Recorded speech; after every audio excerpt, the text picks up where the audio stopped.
बोरतळा तांड्याजवळ डोंगरात अल्पवयीन मुलावर अनैसर्गिक अत्याचार, अज्ञात ऑटोचालकावर गुन्हा दाखल. उदगीर तालुक्यातील बोरतळा तांड्याजवळ डोंगरात एका 12 वर्षीय मुलावर अज्ञात ऑटोचालकाने अनैसर्गिक अत्याचार केल्याची घटना 5 मार्च रोजी घडली आहे. या प्रकरणी उदगीर ग्रामीण पोलीस ठाण्यात गुन्हा दाखल करण्यात आला आहे. पोलिसांनी दिलेली माहिती अशी की उदगीर तालुक्यातील एका गावातील 12 वर्षीय अल्पवयीन मुलास अज्ञात ऑटोचालकाने तुला तुझ्या गावी नेऊन सोडतो म्हणून ऑटोमध्ये घेऊन गावाकडे घेऊन न जाता त्या मुलास उदगीर तालुक्यातील बोरतळा तांड्याजवळ डोंगरात घेऊन गेला. निर्जनस्थळी डोंगरात घेऊन जाऊन त्या मुलास अंगावरील कपडे काढायला लावले व त्यांच्यावर अनैसर्गिक लैंगिक संबंध करून जीव मारण्याची धमकी दिली.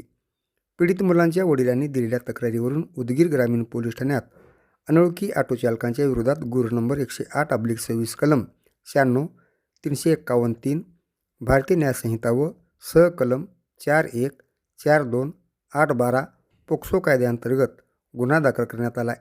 अधिक तपास पोलीस उपनिरीक्षक कुलकर्णी हे करीत आहेत.